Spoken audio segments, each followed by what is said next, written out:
और अब आगे बढ़ते हुए वो खबरें जो दिन भर सुर्खियों का हिस्सा रहने वाली हैं, तेज रफ्तार के साथ देखिए। एनडीए संसदीय दल की मीटिंग आज सुबह 9:30 बजे संसद के जीएमसी बालयोगी ऑडिटोरियम में होगी।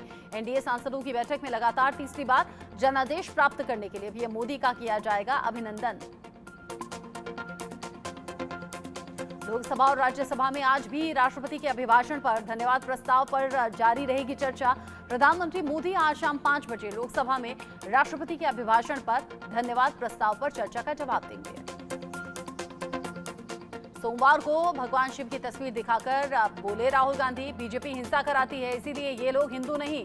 पीएम मोदी ने पलटवार किया, कहा हिंदू समाज को हिंसक कहना बेहद गंभीर मामला है।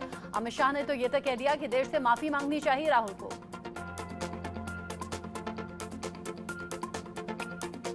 नेता प्रतिपक्ष के तौर पर राहुल ने कल अपना पहला भाषण दिया। 90 मिनट के भाषण के दौरान कई देवी देवताओं के फोटोज लगाए। स्पीकर ने टोका, किसी भी चिन्ह या प्ले कार्ड को सदन में नहीं दिखाने का नियम है।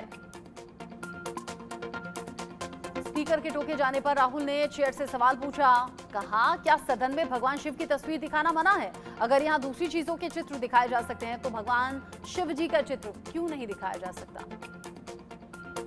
कांग्रेस नेता और लोकसभा में नेता प्रतिपक्ष राहुल गांधी के हिंदुओं पर दिए गए बयान पर भड़के अवधेश आनंद, कहा राहुल गांधी मांगे माफी, पूरा संत समाज है आहत। कांग्रेस महासचिव और सांसद केसी वेणुगोपाल ने संसद टीवी पर पक्षपात करने का आरोप लगाया। कहा संसद टीवी पर विपक्ष को नहीं दिखाया जा रहा। वहीं बीजेपी पर आरोप लगाते हुए कहा वेणुगोपाल ने कि बीजेपी केवल चुनाव में ध्रुवीकरण के लिए हिंदुओं का इस्तेमाल करती है। उत्तर प्रदेश के सुल्तानपुर की एमपी एमएलए कोर्ट में आज नेता प्रतिपक्ष राहुल गांधी की पेशी होनी है। गृह मंत्री अमित शाह के खिलाफ आपत्तिजनक टिप्पणी करने के मामले में राहुल की पेशी। मानहानि के मामले में राहुल गांधी बीते 20 फरवरी से जमानत पर चल रहे हैं। इसी साल 20 फरवरी को अपनी भारत जोड़ो न्याय यात्रा अमेठी में रोककर सुल्तानपुर कोर्ट में पेश हुए थे राहुल, तब उन्हें कोर्ट से जमानत मिल गई थी। इंडिया अलायंस के सभी छात्र संगठन के प्रतिनिधि आज दोपहर 12 बजे दिल्ली प्रेस क्लब में पेपर लीक और एनटीए की धांधली के खिलाफ प्रेस कॉन्फ्रेंस करेंगे। मध्य प्रदेश की राजधानी में आज नरसिंह घोटाले को लेकर यूथ कांग्रेस के कार्यकर्ता 24 घंटे के लिए सत्याग्रह पर बैठेंगे। प्रदेश कांग्रेस अध्यक्ष जीतू पटवारी और युवा कांग्रेस प्रदेश अध्यक्ष नितेंद्र दर्शन सिंह सत्याग्रह में रहेंगे। एनआईए ने जेल में बंद कश्मीरी नेता अब्दुल राशिद शेख उर्फ इंजीनियर राशिद को संसद में सांसद के रूप में शपथ लेने के लिए दी है सहमति। जम्मू कश्मीर के बारामूला निर्वाचन क्षेत्र से जीता चुनाव। 18वीं लोकसभा में आधिकारिक समारोह के दौरान शपथ नहीं ले पाए थे इंजीनियर राशिद।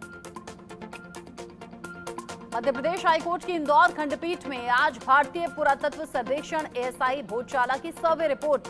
माना यह जा रहा है कि एएसआई ने खुदाई में काफी हद तक वैसे साक्ष्य इकट्ठा कर लिए हैं जिससे वो कोर्ट में बता सके कि भोजशाला में वास्तव में क्या है।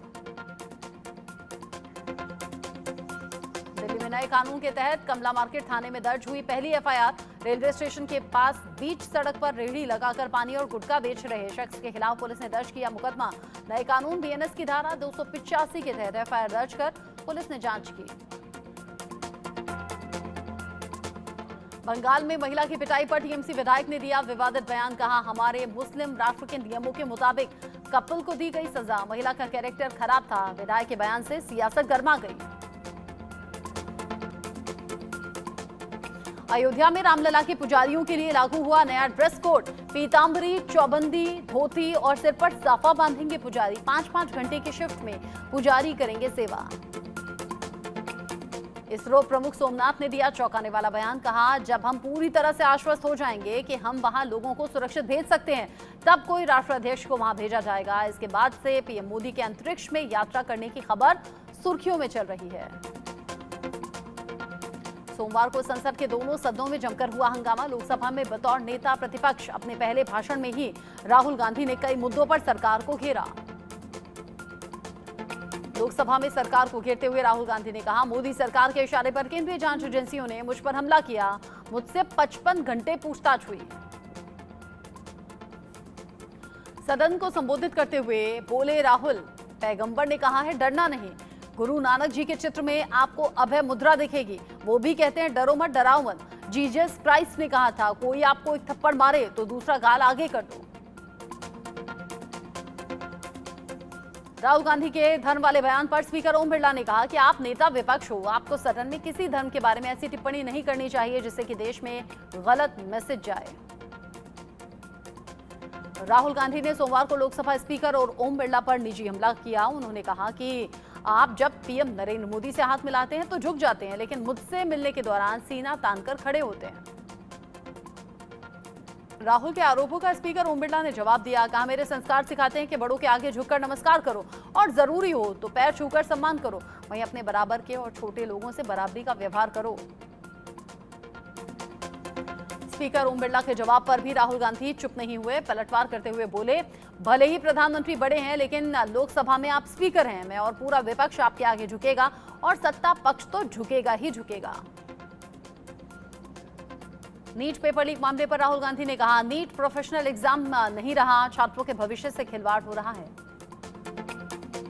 राहुल के बयान पर पलटवार करते हुए गृह मंत्री अमित शाह ने कहा कि हिंसा की भावना को किसी धर्म के साथ जोड़ना गलत है। मैं मानता हूं, इसके लिए राहुल गांधी को माफी मांगनी चाहिए। राहुल के बयानों पर अमित शाह ने कहा कि इस्लाम की अभय मुद्रा और ईश्वर वाली बात पर वो इस्लामिक विद्वानों का मत ले लें। गुरु नानक जी की अभय मुद्रा पर भी गुरुद्वारा कमेटी से राय मशवरा करें राहुल। अग्निवीर योजना पर कांग्रेस सांसद राहुल गांधी की टिप्पणी पर रक्षा मंत्री राजनाथ सिंह ने कहा, उन्होंने पलटवार किया। कहा, मुझे जो कहना था मैंने कह दिया है, मैं जो भी कहता हूं सच कहता हूं। कांग्रेस सांसद राहुल गांधी के भाषण पर बीजेपी सांसद रविशंकर प्रसाद ने कहा, राहुल गांधी पहली बार नेता विपक्ष बने हैं, उन्हें सम्मान से बात करनी चाहिए, लेकिन ये क्या क्या बोल गए। क्या किसी और धर्म की आस्था के बारे में वो सदन में इस तरह की हल्की बात कर सकते हैं। राहुल गांधी के संबोधन पर केंद्रीय मंत्री चिराग पासवान ने कहा कि कोई भी शिव भक्त इसे बर्दाश्त नहीं कर सकता। आप लोगों की भावना के साथ खिलवाड़ कर रहे थे। विपक्षी नेता के तौर पर अगर आपको बात रखनी है तो आप तथ्यों के साथ कीजिए। आपने सिर्फ सदन को भ्रमित करने का काम किया। नेता प्रतिपक्ष राहुल गांधी के भाषण पर केंद्रीय मंत्री जी किशन रेड्डी ने कहा, देश की जनता से मैं अनुरोध करता हूं, ऐसे लोगों से संभल कर रहें, क्योंकि आज हिंदुत्व की वजह से ही लोकतंत्र है, शांति है। जब हिंदुत्व नहीं होगा, लोकतंत्र नहीं होगा।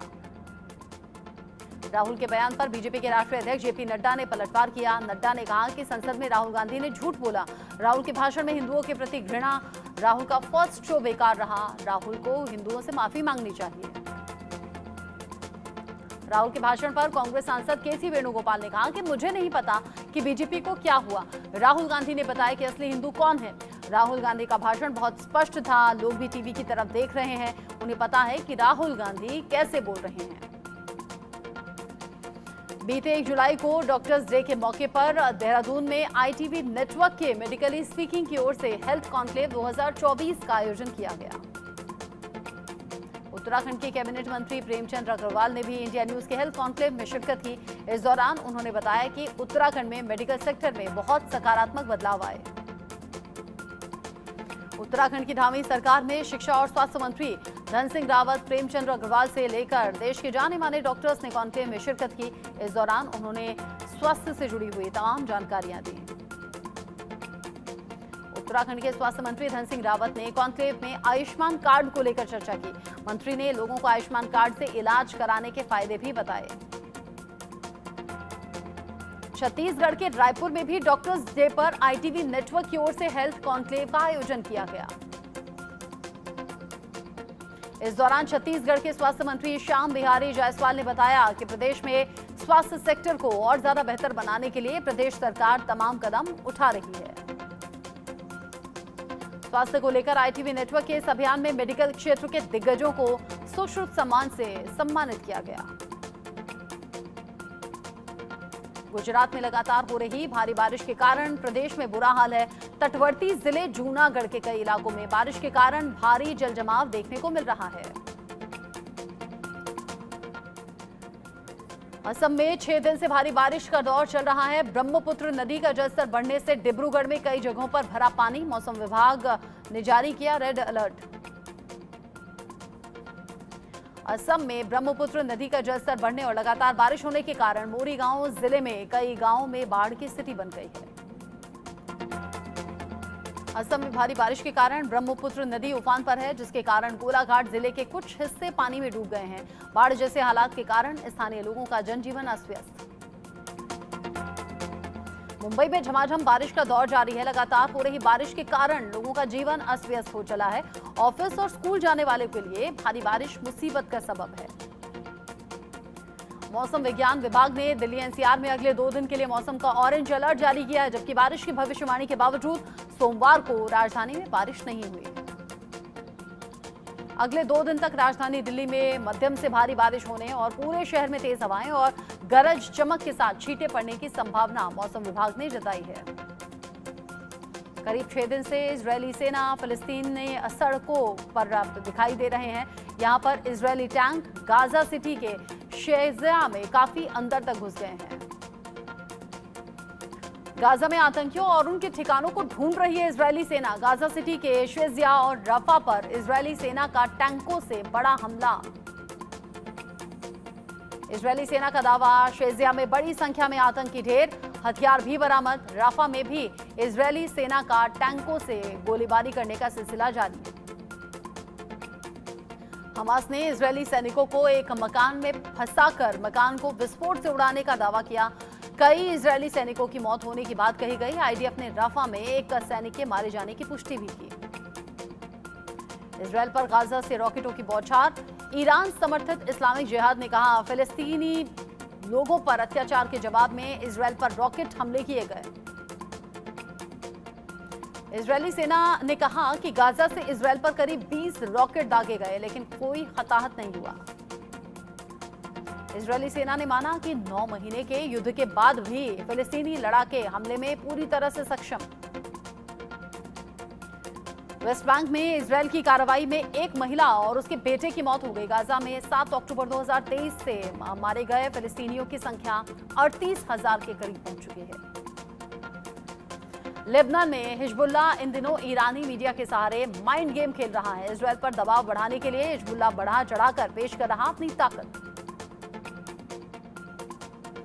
यूक्रेन के साथ जंग के बीच में रूस ने मोटरसाइकिल उतारने की अपनाई नई टेक्निक। पहले रूस की तरफ से तेजी से की जाती थी बमबारी, बाद में रूसी सैनिक यूक्रेनी सैनिक पर अचानक कर देते हैं हमला। इजरायल ने गाजा से बंधक बनाए हुए 55 फिलिस्तीनियों को रिहा किया। रिहा किए जाने वालों में गाजा के अल शिफा अस्पताल के डायरेक्टर अबू सेल्मिया शामिल।